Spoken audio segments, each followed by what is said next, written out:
And I'm proud to be an American, where at least I know I'm free. And I won't forget the men who died, who gave that right to me. Hey, I'm Silas Wilson. And the reason I'm making this video is because of Charlie Kirk. If you haven't seen the news, Charlie Kirk was a conservative political activist and founder of TPUSA and a faithful Christian. And he was assassinated yesterday at Utah Valley University. First off, my thoughts and prayers go out to his family. I mean, I can't even imagine what they're going through right now. His wife and their two beautiful little children are going to have to grow up without a father, and their mother's going to have to raise them without a husband. And I can't even begin to imagine what they're going through right now, and my heart breaks for them. But the reason I find it important to talk about this and to put myself out there on social media is the point of the shooting in the cowardly assassin's mind was to silence Charlie Kirk. You know, Charlie Kirk was a man of integrity, and everywhere he went, he would share the gospel and his political views with anybody who was willing to talk about them. He would sit at college campuses with a sign at a table saying, "Prove me wrong." And he was always willing to hear people out.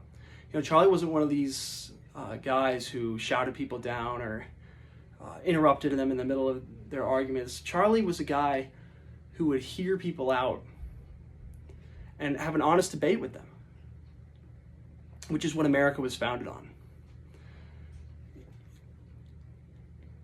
Charlie, he inspired me and millions of other young people. He reached young people, especially in this last election. He did more than probably anyone else to win this election for President Trump. And he knew how to talk to young people. And the point of the shooter's bullet was to shut him up, because he couldn't win the argument. He couldn't win the debate. So he decided to silence Charlie. And as I sat yesterday listening to the horrible news, I thought to myself, what are we going to do? I mean, there's nobody like Charlie. There's nobody like Charlie Kirk. And there probably won't be again. But I thought to myself, how will we recover from this loss? There's not going to be another Charlie Kirk.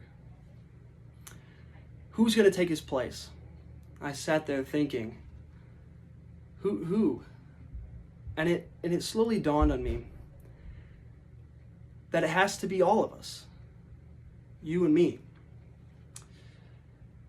Because if we stay silent and we don't say anything and we allow the shooter to win and to shut us up, if Charlie's platform and Charlie's microphone and Charlie's contending for the gospel and contending for conservative political opinions die with him, then the shooter wins. And I'm not willing to accept that. And neither should you. I'm not willing to let a cowardly assassin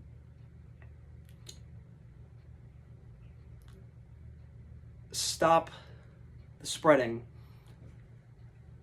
of Christian morals and Christian teaching. So I decided that I needed to do something. And so from now on, I'm going to be releasing a weekly recap of events in politics and culture. I know that not a lot of people are probably going to watch, but it's going to be my way of saying, I'm not letting you win. I'm not going to let you silence me. I'm not going to let you silence Charlie. I hope that in some small way, Charlie's voice can live on through me and the hundreds of other young conservatives who took so much inspiration from him and who are now going to rise up and say, violence is not going to stop us. So I'll encourage you, even if you're not going to make social media videos and talk about politics and religion online, talk to your friends. Talk to your parents. Talk to your family. These are important things and it matters for America. Everybody needs to do their part. From door to door, at dinner tables across America, Charlie asked the important questions.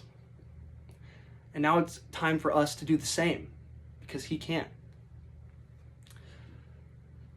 I'm a Christian, and I believe Charlie Kirk is in heaven right now, rejoicing with Jesus Christ.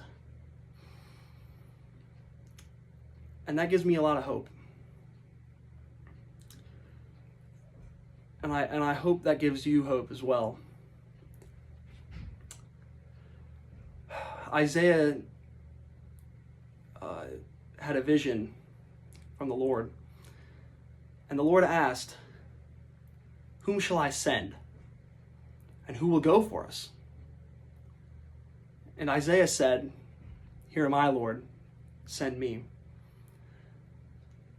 I hope in this dark time of trouble in America that you'll be willing to be sent, even if it isn't to a large audience, but that you would have the deep conversations that Charlie had and that need to be had in America.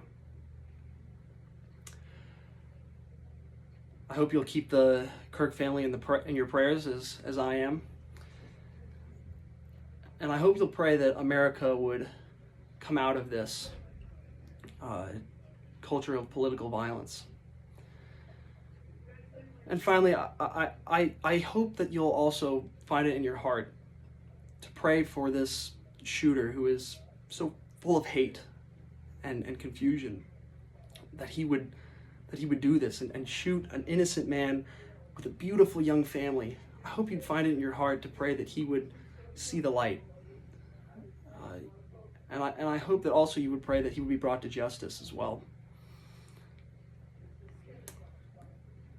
Many people say this isn't the time for thoughts and prayers, that there needs to be some sort of action, but I disagree. Now is the exact time for thoughts and prayers, because there is nothing more powerful than a petition before the Almighty God of the universe. So I hope you'll join me in saying enough is enough, and we won't let you win. Charlie Kirk is going to live on through all of us, because we won't let him die. We're going to press forward and to continue the fight like Charlie did. Thanks. And